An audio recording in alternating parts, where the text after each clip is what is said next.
Hello, everybody. I made a mistake here.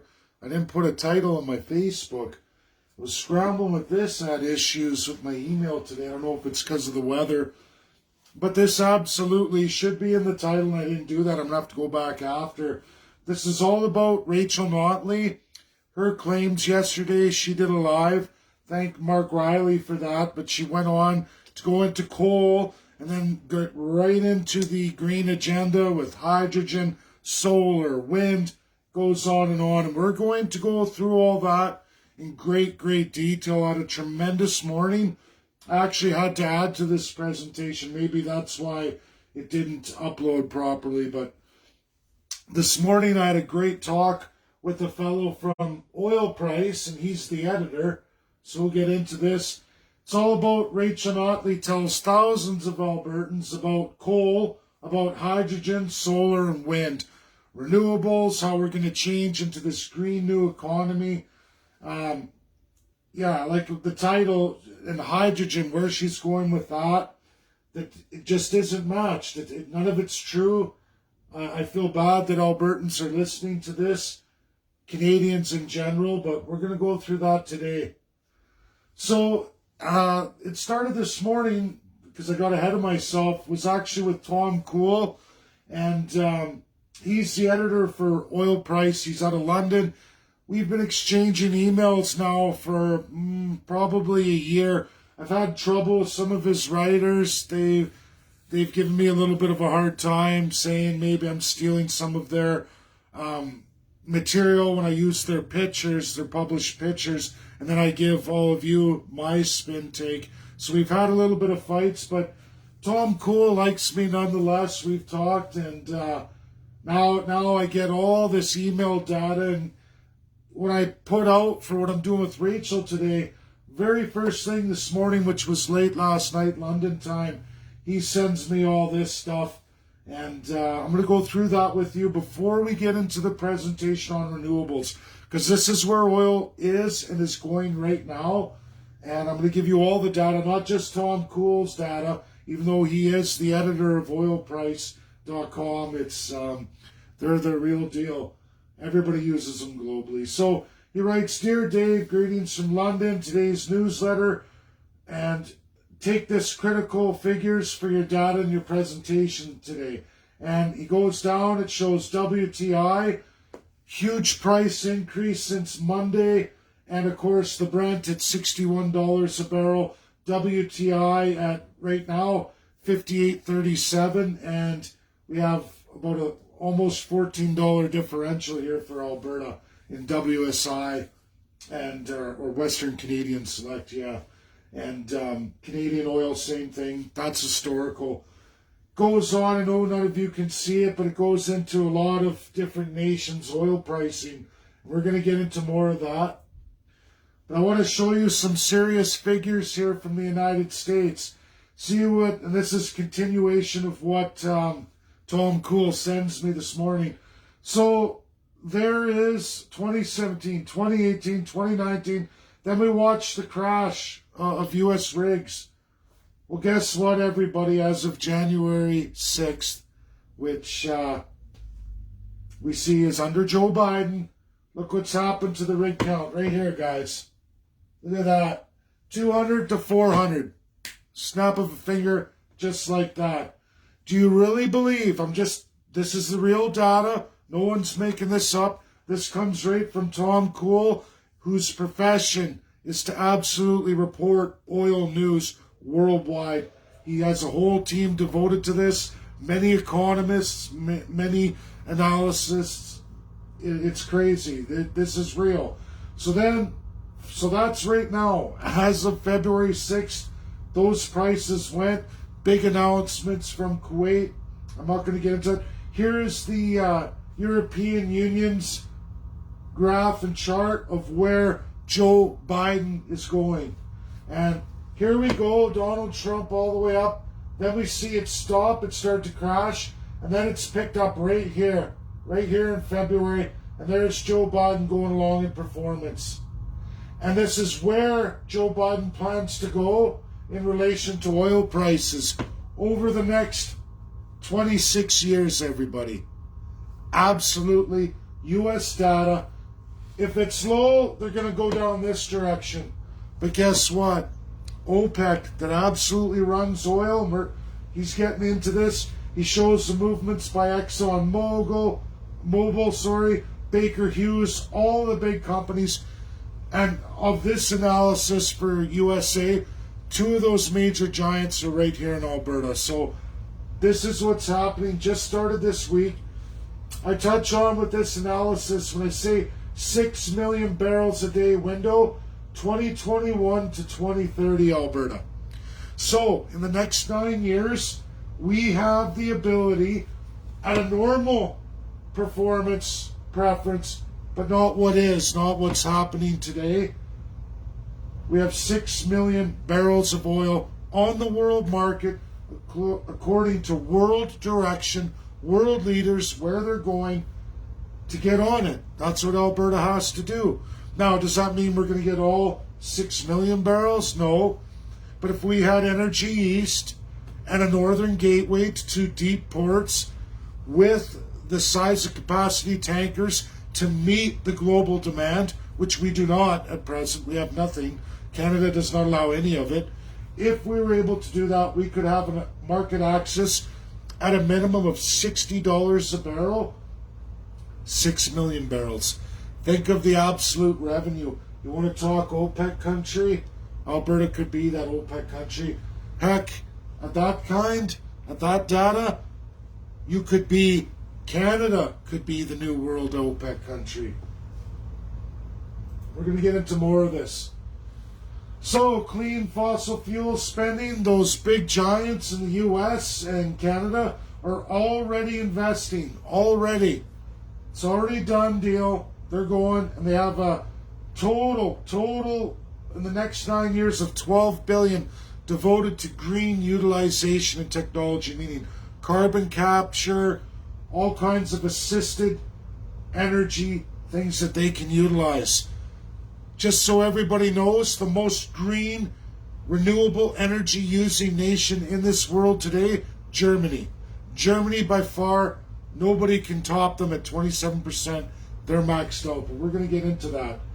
Then we get into the green billions of Bitcoin. On the other side of this, Tesla. Tesla just bought $1.5 billion in Bitcoin, digital currency. Just shot that value up with no real asset behind it to back it up. Just so you guys know, it's added there. We have India fossil fuel spending to expand 2030 to 2040. They already have their direction from their nation published out for the entire world.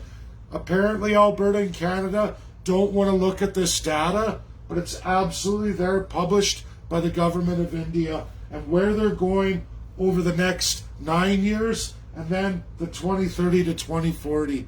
And they show how much utilization in their economic situation they're going to have to use for fossil fuel industry.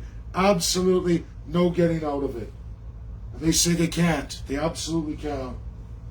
All the links are there in blue. You can look at the government site. So, Rachel Notley, I don't know why you wish to go and pursue an abandonment of fossil fuels when we're going to get into the rest of it. Just in this data, everybody, why would you get out of fossil fuels when you know there's literally trillions of dollars to be made in the next 5 years? How much of that does Canada need to have? Because we're planning to borrow for 3 years, $1 trillion, doubling absolutely everything Canada's ever borrowed in its entire history.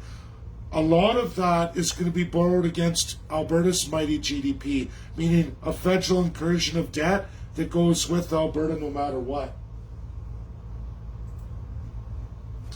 I'm going to give you guys oil prices as of last night and all the way up to today. Like you see the 1 day delay, 13 hours, because Tom is in a different time zone than me, being in London. So I got this morning, but it's already 12 hours old, and I used it for my presentation. So basically we're approaching almost 18 hours old, but nonetheless, we're going to look at it. WTI 58.39. Brent oil, which is UK London, where Tom is, that's sitting at $61 a barrel and 15 cents.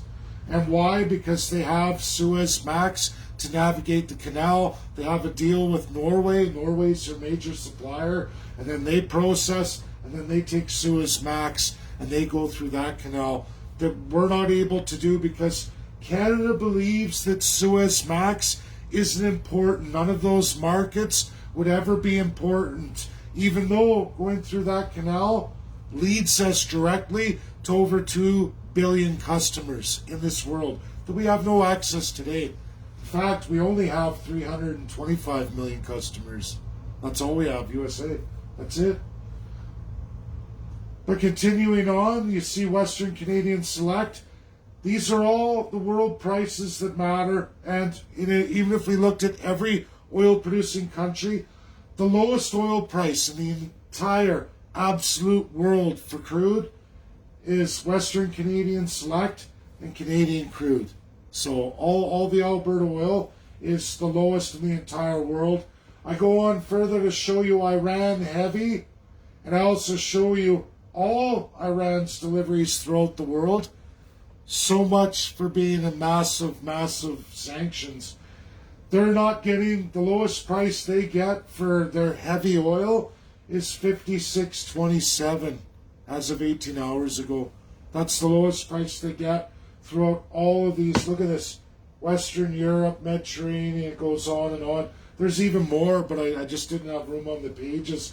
We get into Russia enjoying a $60.05, and then they got SoCal, which is their heavy crude. They're enjoying $60.60.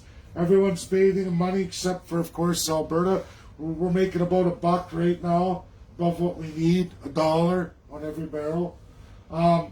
We go down, and then we only get 1% of that in royalties for Alberta. Hundreds of millions, not any kind of billions in revenue. We go on, and what's important here, I want to show you OPEC members. And the reason why I put this in here is Kuwait right at the bottom, one of the OPEC countries. I show all of them, and it's going to get important right away. They're all enjoying that $60 relative barrel per oil, except for Iran heavy, who again is at the 56.52, lowest price other than Alberta. But they're way ahead of us by almost, you would call a $13 differential there. It's just about $13. Pretty sad, right, Albertans? So then I go into this, and it's all about OPEC. I published this in 2018, early 2018, but the reality is it's updated November 30th, 2020. A lot's happened in the world, especially with OPEC. If you ever want to read an article that will absolutely teach you everything you need to know about how the oil industry works worldwide, it is by thebalance.com. It's done USA and world economies, economic terms. This particular article, you have to look up OPEC and its goals, members, and history. And then what are its 3 goals? Organization of Petroleum Exporting Countries, and they have 14 of them. In 2018, it exported 25 million barrels of oil a day. That was 54% of the total world exports. 46 million barrels of oil a day. OPEC members hold 82% of the world's proven oil reserves. OPEC's decisions have a significant impact on future oil prices. What you have to know is right now we have the country of Kuwait who announced that it's going into serious economic problems. We have those 3 financial determinations of your credit rating. Standard & Poor's, Finch, and the other one, it's not coming to mind, but the 3 of them downgraded these guys. They gave them a warning. Kuwait's made it to the end of their oil war. They can't go any further. They've used up their monetary system in reserve. Now, Kuwait, to make a comeback and to get their credit score up, go look at this, everybody. As of Monday, Kuwait tells its OPEC friends, We need a minimum of $60 a barrel. They flick a switch, they change the price of oil worldwide, and now everybody's enjoying $60 a barrel, except for Iran. So we could see oil prices go up yet throughout this week, and they're likely to stay at a $60 to $70 a barrel for a long time. A long, long time. And OPEC, when you look at what they want oil stability. They want 24/7, 7-day-a-week production. This has never changed. They never change. They got into a war with Donald Trump in the United States because the United States upped their production to a whopping 13 million barrels a day. That's USA.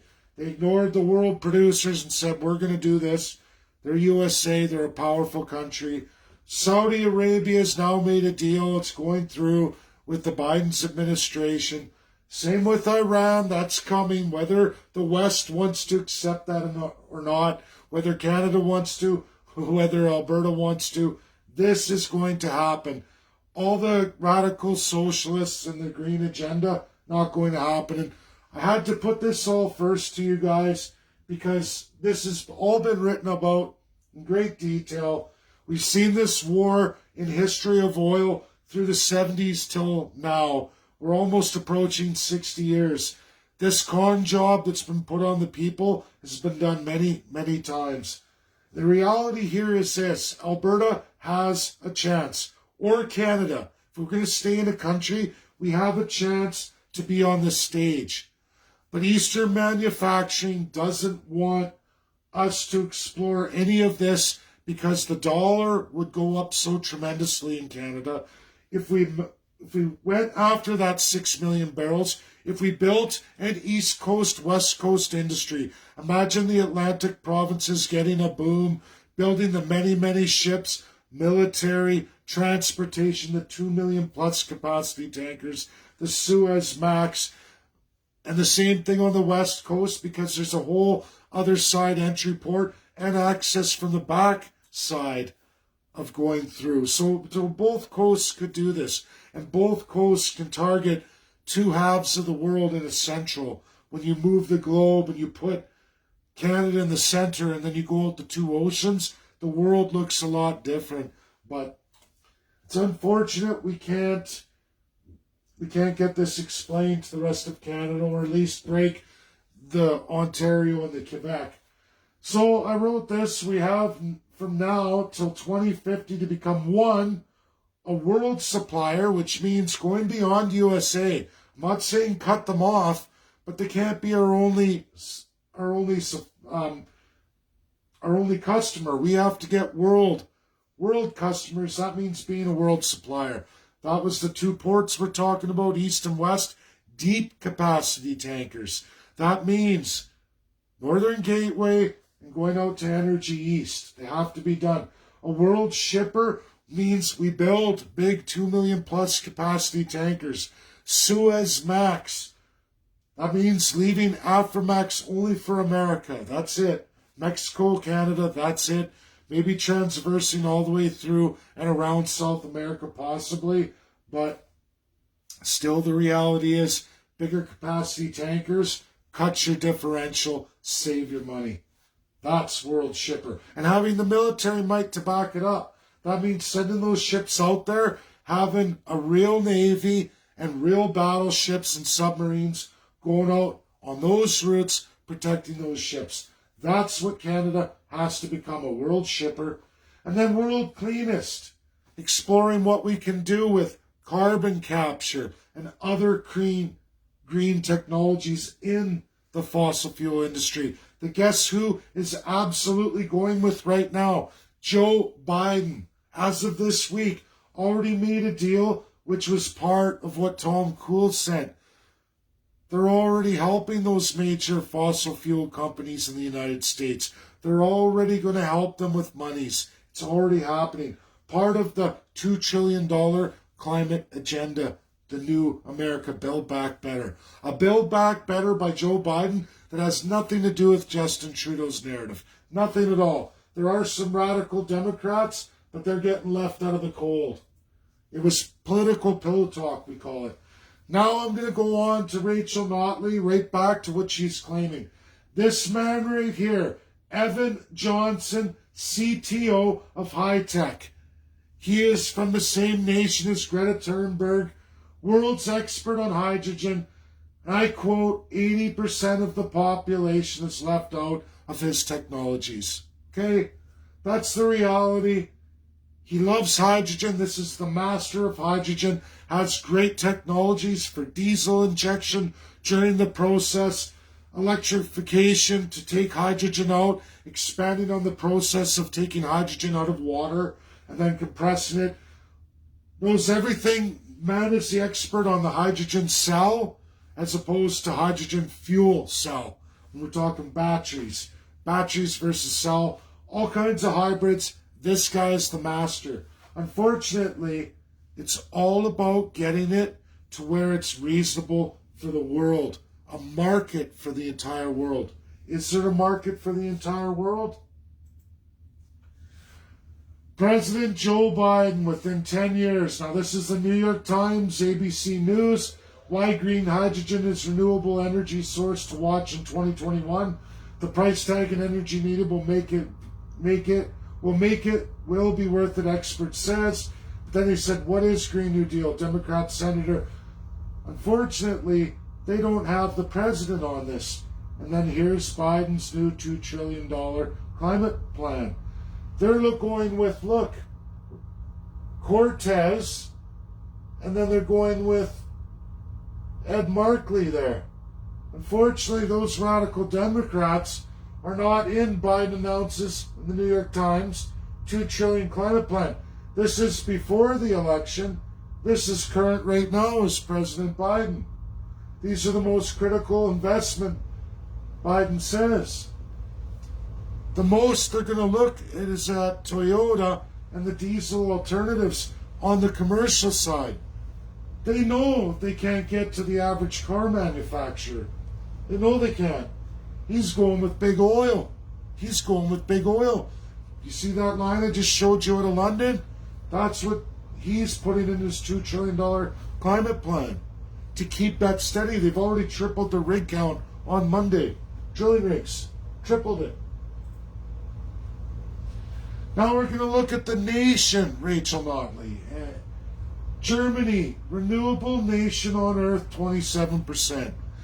That nation has explored solar, wind, hydro, and every alternative of energy, renewable, green energy there is on this earth. That country has done the most out of any country on this earth today. They've hit the roadblock, they've hit the wall. That's German, Spiegel. Look at the broken.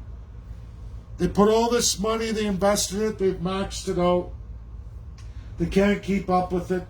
Merkel stands by Nord Stream 2, but is open to discussing Russia with Biden. This was all the way back 2 weeks ago. But we already know now, in the recent publications, we know what she's going to do with Russia. She'll talk to Biden, but they're absolutely pushing for not only that, the crude supply too. Because they can't make all this windmill stuff without all that fossil fuel energy. They'll tell you that. All German experts will tell you that. Read both these articles, go into Forbes. They absolutely get into it. This is Forbes just recently here 2 days ago. Absolute reality. Anyone telling you Rachel Notley's crew anything different is a liar. Now we got France, Nuclear Maximus, I call it. This is the Nuclear Non-Proliferation Treaty. I want Albertans and Canadians to know this absolutely. Only 5 nations, USA, France, UK, Russia, and China, can go full nuclear renewable while the rest of the world struggles. Enriched uranium in green. Those countries telling you about going all this renewable energy, all are supported in a large, huge way that none of the rest of you can be supported by. And that's enriched uranium nuclear reactors. All those countries have them. All of those countries are easily able to say and champion a Paris Climate Accord and all these things because they are the only legal allowed enriched uranium reactors. There's other countries from the war that Russia and USA got involved with to make sure they had it too. We saw Japan, other nations. But you know what? If you didn't get specific permission from these guys up to, I think it was 1971, you won't get it. And there's several. India goes on and on. There's quite a few countries. I think 12 enriched reactor countries that can actually have real nuclear reactors that can run for 30 years without changing a fuel rod. Or 60 years. There's even new tech for 60 years. So everybody knows Alberta alone could power all of Canada out of the Athabasca system. Just Alberta alone. We've never tapped into it too hard, although I don't know what China's mining there. And we're going to get into coal soon, don't worry everybody. But you all have to know this. This is absolutely critical. A serious flaw of the Green New Deal and agenda. Both Justin Trudeau, Jagmeet Singh, Aaron O'Toole, that's true, and obviously Rachel Notley right here in Alberta. They don't want to tell you about this, but enriched uranium, those style of reactors that we're not allowed to have in Canada, we get CANDU, where we're always changing out rods. I'm going to go work there very soon. I even got my notice this morning, so I think I have less than a week here. On Friday, I'm going to post in for that and see where I go, everybody. But this is likely Friday's my last day with Alberta. In Alberta for quite a while till I travel back. But enriched uranium, we don't get it in Canada. We signed on non-proliferation, which means we'll never have access to our own highly enriched uranium. Mined right out of Alberta if you wanted at 20%. World's greatest source of enriched uranium, natural occurring. World's greatest source, the best in the world. Instead, we give it to US, it's gone to Russia, we give it to China for pennies on the dollar, where they can use enriched uranium. They can use it for nuclear weapons, they can use it for all their nuclear plants. And like I said, in the Green New Deal, Joe Biden has enriched uranium reactors. China, Xi Jinping, he has enriched uranium reactors.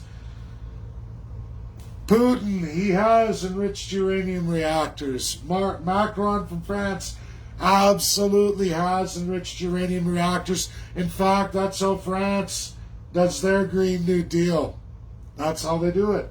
If they didn't have that, they would be dead in the water right now, bankrupt. But that is how they're surviving. Germany and France want the pipeline of natural gas from Russia to the European Union. The European Union wants it in a large way because they absolutely need the energy. Or they deal with enriched uranium. One of the two, fossil fuel or enriched uranium. It's the only way to be green.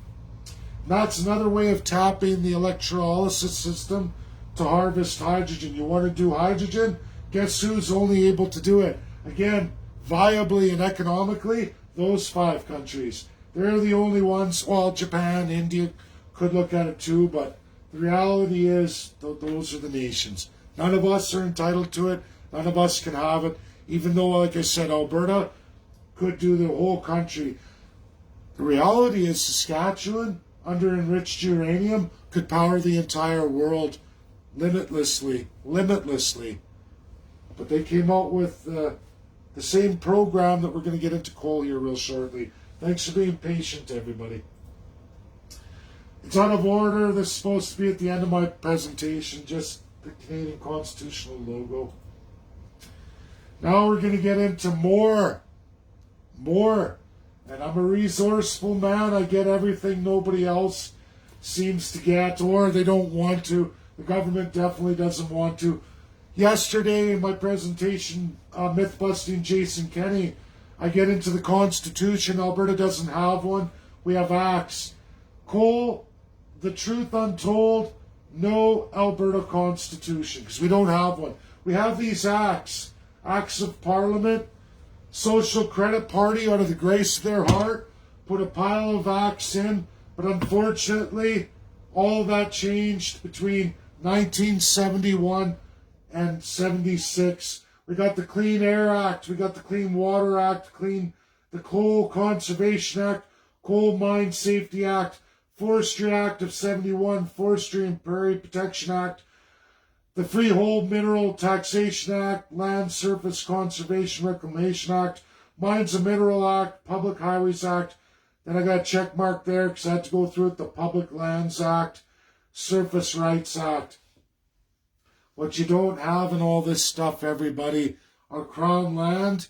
Nothing on Indigenous whatsoever. Goes back to the federal government, Indian Act. What we're allowed to do with what social credit party absolutely had all this stuff. Why throw PCs into the mix? Because post-social credit party, PCs transformed all this. All of it. Now, what Rachel Notleys trying to mislead everybody, it's called Bill 58 way back in the day, 1973. Page 427. Yes, everybody, I had to read all this to get to it, just to make sure I had this presentation for you. 427th page is where I strike my gold on coal.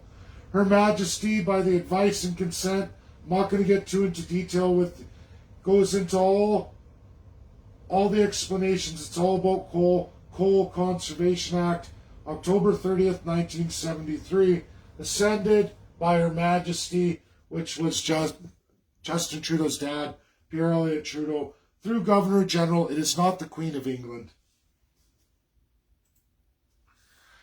Coal and the Truth Untold again. Now we're on page 430, chapter 65, Coal Conservation, part 1, 1973, part 1, purpose and application of the Act. Okay, the Act applies to every mine, coal processing plant in Alberta, and to all coal produced and transported in the province. This is very important, everybody. You got to hear this out. Purpose of the Act, because this is what Jason Kenney's government reverted us back to. A, the purpose of this Act, when coal, to provide for the appraisal of Alberta's coal resources. B, to provide for appraisals of coal requirements in Alberta and in markets outside Alberta. Nothing specified, everybody. C, to ensure orderly, efficient, and economic development of Alberta's coal resources in the public interest. D, to effect conservation and prevent waste of the coal resources of Alberta. E, to assist the government to control pollution and ensure environmental conservation and the development of coal resources in Alberta. F, to ensure the observance of safe and efficient practices in the exploration for, mining, storing, processing, and transporting coal, and to provide for the recording and for the timely and useful dissemination of data and for information relating to exploration of coal and to the occurrence, reserves, quality, production, transportation, processing, and use of coal in Alberta. Guess what? The real issue here, everybody, and going back to this Act, what Rachel Notley and Jason Kenney aren't addressing in either narrative is right there in B. Markets outside Alberta. Nothing in this Act, which can be amended any time anyway.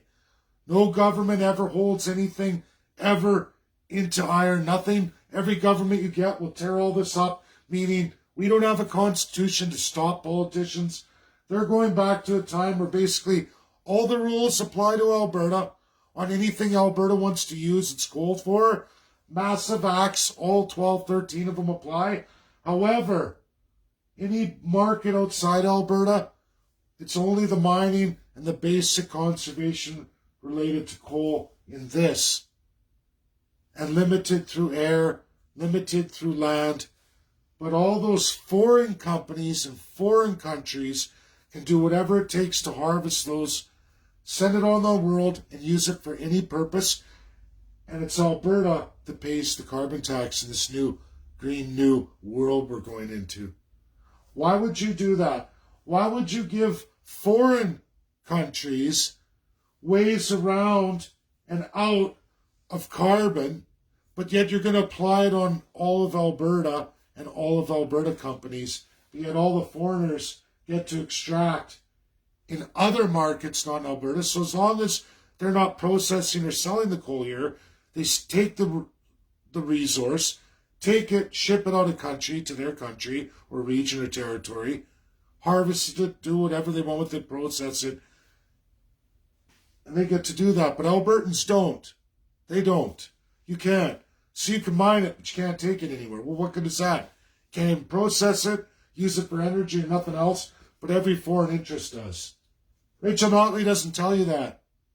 She goes into air and land and all that stuff, wrecking the water, which is important too. And it's important that the Indian Act is observed, which nobody goes through that. But this is what nobody's telling you right here. You see the play here? We're all getting played, Albertans. Rachel Notley and Jason Kenney don't care about you. They're not going to tell you any truth. That's the end of the presentation. I would like to have my Canadian Constitutional Party at the end, but it just didn't work out this time. Thank you, everybody, for joining me. I hope you learned a lot. Understand, there's not going to be any batteries, no hydrogen fuel system for Alberta. We don't have the nuclear ability to harvest hydrogen at any economic rate because we're not allowed enriched uranium. There is no solar capacity to see this done. It's not possible. Only possible in the nations that have high enriched uranium access, proliferation countries. If you don't have that, you don't have nothing. Because there is no wind, solar, and if you don't believe me, ask Germany. They've come to the absolute end of the line. They require fossil fuels or they require highly enriched uranium reactors. That's how Germany goes forward. That's how the EU is looking at going forward. And they do get to utilize that because they have France as one of those powers right inside their union, and France can give the proliferation permissions. But Canada doesn't have them. Justin Trudeau's dad, Pierre Elliott Trudeau, and unfortunately Peter Lougheed, they established all that with, at the time, Lieutenant Governor and Governor General. Jason Kenney went back to that time, said, yeah, let's take that back. Let's just flood the world with Alberta's coal and not let any Albertans harvest it for any kind of energy purposes or utilization. Making steels, manufacturing coal is used in many, many things. We can't even build windmills. We'd have to buy them from somebody else. They're trying to bankrupt you. The Green New Agenda is transferring all the wealth out of Alberta and stealing all your natural resources and absolutely exploiting First Nations. They don't want to settle the claims. Jason Kenney and Rachel Notley don't even bring up the First Nations, how they're going to steal from them and not pay them a nickel. By the way, Albertans, the entire coal industry, $10 million a year in royalties. That's all you get. $10 million a year. Do you know how much China, USA, and everybody else who utilizes coal from Alberta, which are massive, they're making literally hundreds of $billions a year off our coal. I don't even want to tell you how much Saskatchewan has given out to the world and how much almost $1 trillion they have made on a limited $1 billion industry for Saskatchewan. It's not even that way anymore. I think it's less than 500 million. And then they're left with the mess. That's the other thing that Rachel Notley doesn't want to tell you about the batteries and harvesting the resources needed from our wells, converting oil over and harvesting that critical material they need for the batteries. The open pit mining, destroying Alberta's agricultural lands. Absolutely. Destroying our waterways too. They don't want to tell you any of this. They don't. It's a lie. A lie to rape, pillage, plunder, and rob you. All Canadians, really. Because when Alberta's resources are stolen, all of Canada's hurt. All of them. But Ottawa and Ontario and the federal narrative since Pierre Elliott Trudeau is keep the dollar low, keep Quebec and Ontario into the manufacturing business, keep centralization, Atlantic provinces poor, feeding Ontario and Quebec, keep the western provinces poor, feeding Ontario and Quebec. It's a cycle. And when they run out of your money and they run out of everything, they'll let you ramp up your resources again. It's a cycle. 6 cycle of centralization with the component of equalization. So after they've borrowed everything you have and you have no more room to borrow, you get to start selling your resources out on the world market for the entire world. Disgusting. Anyways, thanks for joining me today. I hope it was informative. Enjoy the rest of your day. Share, share, share. I'm going to upgrade the title and put Rachel Notley in it. Can't believe I missed that. Thanks, everybody.